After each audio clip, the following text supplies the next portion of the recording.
It was 2 days ago that a friend of mine said in the gym that he messed up in texting with a girl, and now he would take the backbone because he felt that he had made a mistake. And that just reminded me of how back then I was talking to a lot of girls I liked, and then I did like a micro thing wrong. And I thought that I had portrayed myself as such a bad person because I had just done a thing that I normally wouldn't do. The next day, I would wake up and look at the text and say, oh, that's kind of cringe that I wrote that. But when I got with the girl that I actually made a lot of mistakes with, this just showed me that it does not really matter how many mistakes you do, because most of the time they are very small.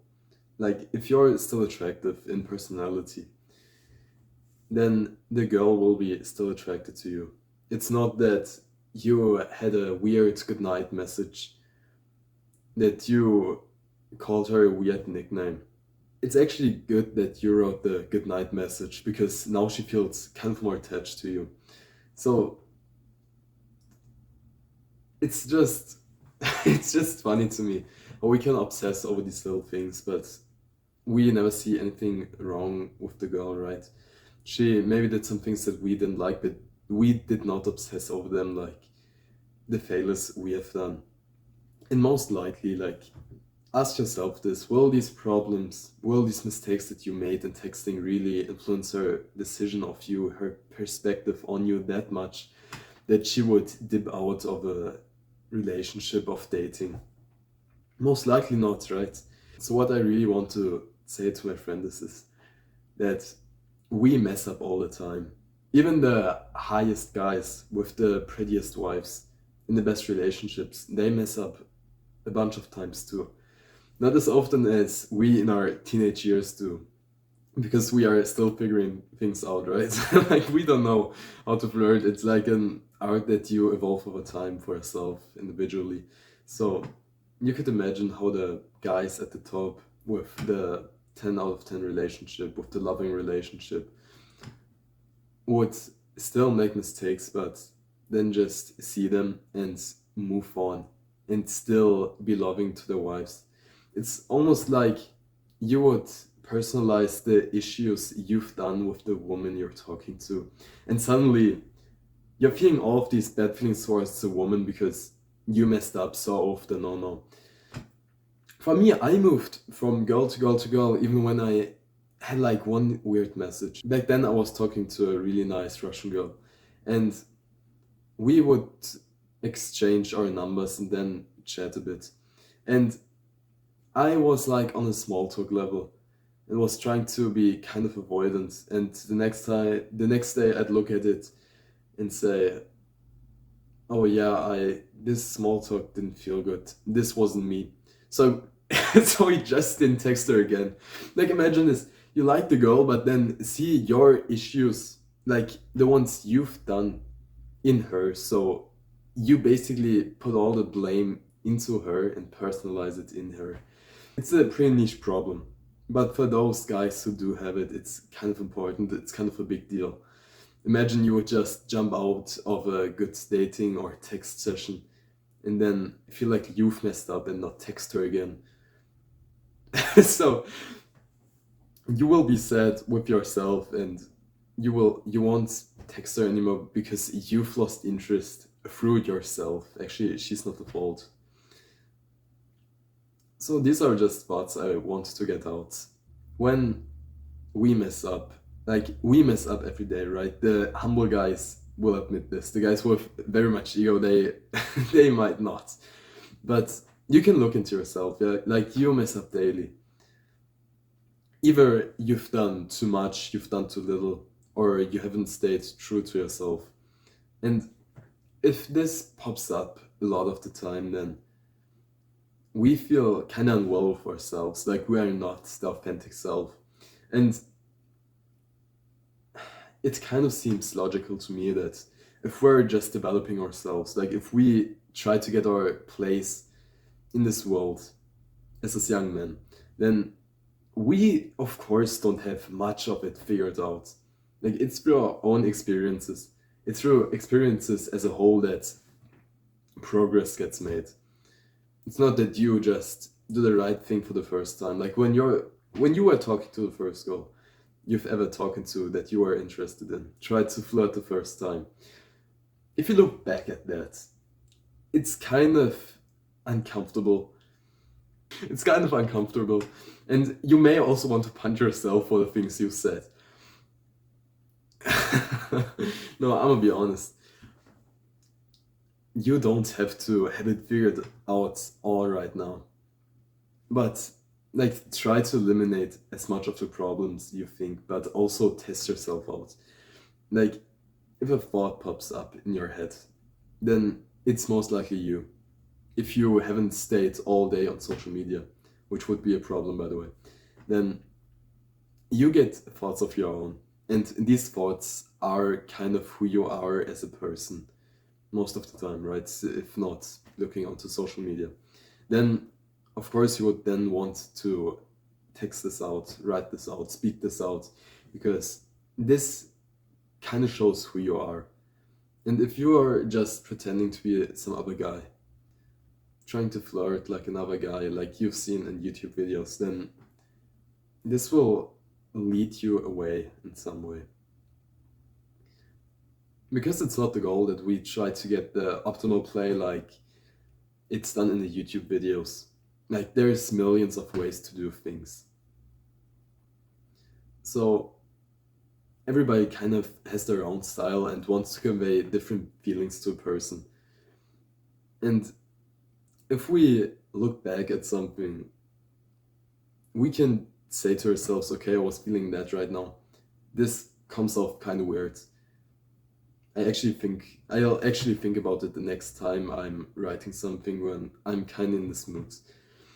So that we eliminate mistakes and failures that may lead to us being unhappy with ourselves.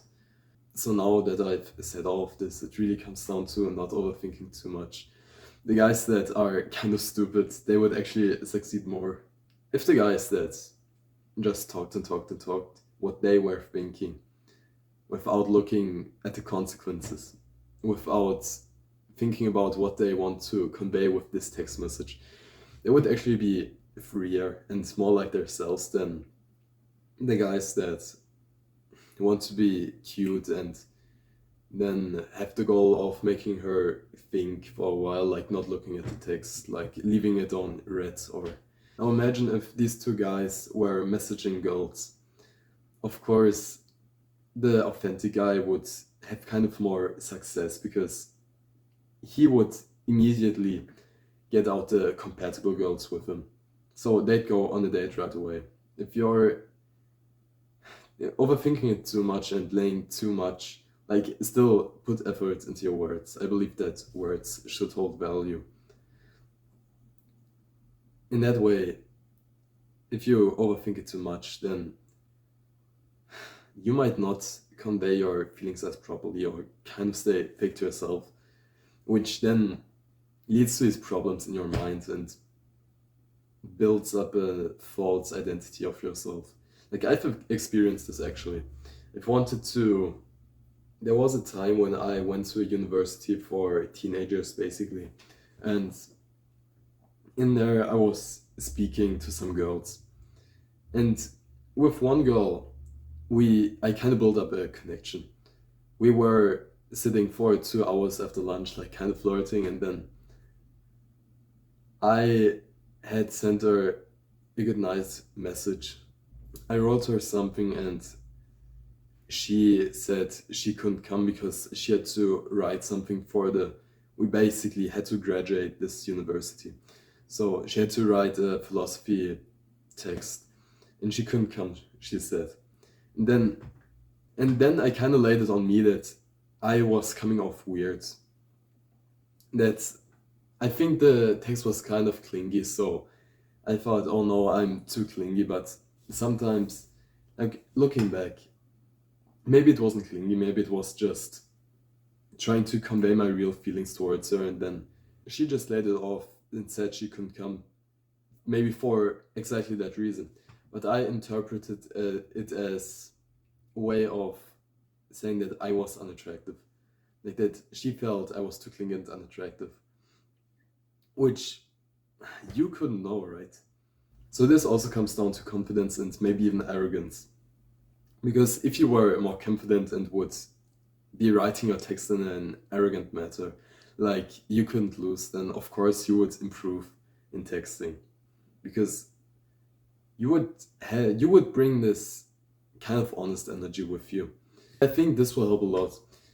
So in texting, it was only when I started to kind of write these formal messages that laid like my entire soul bare, that I really laid out my feelings and showed the girls how I felt. That I was actually getting into some deeper conversations and maybe even some deeper feelings with the girls, deeper connections. There's actually no shame in kind of showing your vulnerabilities, because let's be honest, like 90% of guys, they try to act like the perfect guy in front of the girls. And then 90% of these guys will probably just, like, it's 90% of these guys, and what the 90% do is wrong.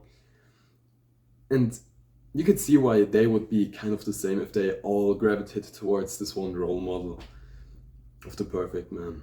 So if the girls now looked at 90% of the guys which are kind of inauthentic, then the 10% which are authentic and kind of have some vulnerabilities to them, something they could relate to, it would make them much more attracted to them, right? I just think about, so I just had the thought of maybe that we would have to reframe our minds, like in texting and flirting, for example, because we see all these movies and these shows in which like the chat is doing some things, but like the chat is also just a written character by somebody. And if the guy that wrote this doesn't actually know what he's talking about, like he he for sure has also this dream thing, dream guy in his head, which would be like the ultimate chat. But then even more people start adopting that and then also write these characters, and then suddenly everybody has these kind of sexually aggressive texting flirt chats in their high school movies, and we as boys see them and think, okay, this is the way we would get women because the chats in the movies get women, right? And of course, some texting styles work better for then and then. Like if you're not in a relationship yet, then of course it will help being a bit more formal. A way of texting that has worked really well for me is to send formal messages. And then when the mood is right, when you've just come home from a date, for example, or you've seen each other and then have an insider, then you could kind of go into a flirty direction, like in a humorous way as well. For example, you could also do formal and flirt in the same way. Like just lay yourself there, lay out what you think, basically. When I met this girl at the chess event, she had a white ribbon in her hair. I had complimented it, and then after I got her number and we drove back home and it was evening, I shot her a message like, I hope you got home safely. Your ribbon in your hair is unforgettable. And then she was super kind towards it and she was really happy about it. And this kind of deepened our connection. So you could just think about what kind of guy you would want to be in a few years and then act like him, because I seriously think right now we are not that great as people and we kind of get our identity mixed up, especially in these young years. So it would actually be better to create like the dream person you will be in 10 years, like when you have your wife, and then kind of be the gentleman with it. Shoot the nice gentleman text. So please take this all as advice and trust me when I say that my texting skills have actually dramatically improved through these concepts that I've just explained. Because it just felt like I had cracked the code to actually build up a connection with girls, even though I wasn't talking to them. And I couldn't actually convey my real emotions with the body language that I was used to. I think I got a phone with 12 years old, and at that point, I was far behind in texting, so you could imagine why it was kind of difficult for me. I hope this video brought you some value into your life. And I want to wish you good luck with the girl you're currently texting or you will be texting to. And have faith that it's gonna work. And respect yourself enough to walk away if it does not.